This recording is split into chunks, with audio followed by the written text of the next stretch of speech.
Welcome, and thank you for viewing this video about the ADA. My name is Michelle Disson, and I am the ADA coordinator.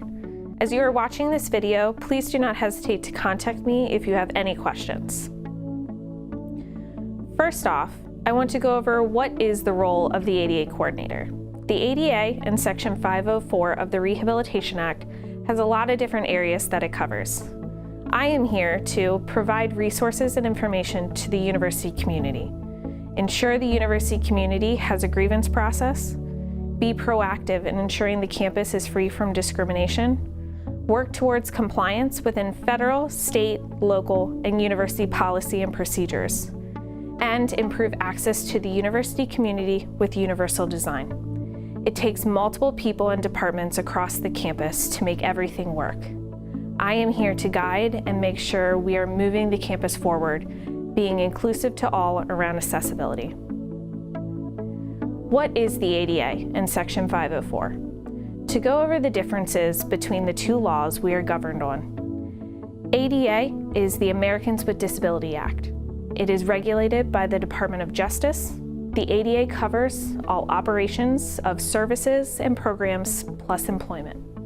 Section 504 of the Rehabilitation Act of 1973 is regulated by the Department of Education and covers all operations, programs, and activities. Basically, this means we have two different areas that govern us. We could have the EEOC from the Department of Education or OCR from the Department of Education. We also follow Section 508, which handles web regulations. Under these two laws, we define individuals with disabilities in three ways. Persons with a physical or mental impairment, which substantially limits one or more major life activities. Persons who have a history of having a physical or mental impairment, and persons who is regarded as having a physical or mental impairment that substantially limits one or more major life activities. These major life activities can be, but not limited to, standing, walking, talking, sitting, and many more. This criteria is the first area we look at to make sure a person is covered to receive a reasonable accommodation. Who can request an accommodation? Anyone: employees, students, applicants, and visitors. Who can approve an accommodation? This depends on who is making the request. If it is an employee or an applicant, the process is through Human Resources. If it is a student, the process is through Disability Services. If it is a visitor, they will contact the ADA coordinator. It is important to have everyone follow the correct process to make sure everything is verified and approved appropriately. However, who can implement an approved accommodation? This will be the respective department after approval. It is a reasonable accommodation, so the approving authority will work with the department and how to implement. We're going to focus on the employee request. However, if you have a student request, contact Disability Services, Carolina Barros, and if you are having an event or a visitor request, contact the ADA coordinator, myself. Employee request. As for the employee request, the first step is to contact Human Resources. The employee should complete the employee accommodation form. In addition, medical documentation may be requested on a supplemental form. Once these are received by Human Resources, they will continue with an interactive process to learn more about the requested accommodation. All of this information is on the Pulse.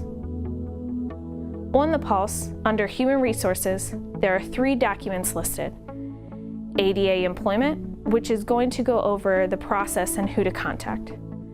Employee Accommodation Request Form. This form is to be completed by the employee requesting the reasonable accommodation. And the Disability Accommodation Certification. This is the medical form that may be requested. As employees and supervisors, I want to provide some do's and don'ts. Make sure that you do provide the process to an employee. Maintain privacy. Work with HR and employee on implementing the approved accommodation. You may not directly hear an employee asking for a reasonable accommodation. It could be in an employee asking for a change in work environment or time. It could also be an employee talking about health issues that may be affecting their work. Make sure to maintain the person's privacy. It is not a time to talk with other employees about what is occurring. Do not provide the requested accommodation by yourself. Ask for medical documentation, ask if the disability is legitimate, complain about the request, or talk to other employees about the request. We do not want you as the supervisor to provide the request without going through the process for multiple reasons. This could mean that we do not have a record of it or avoid potential issues in the future with either more requests or discrimination claims. You as a supervisor do not need medical documentation, nor should ask if the disability is legitimate.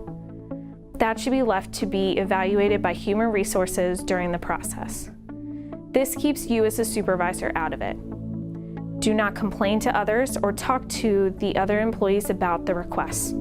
It is not necessary for others to know what is going on. If you need assistance with how to implement the accommodation that may affect other employees, ask human resources on how to communicate the reasonable accommodation. If you have any questions related to accessibility, feel free to reach out to me as I want to gather all of the information to assist our university community in moving forward. This could be any aspect, accommodation requests, facilities, technology, or any other area you can think of. Feel free to call, email, or just stop by. I want to be a resource for all, and thank you again for watching this video.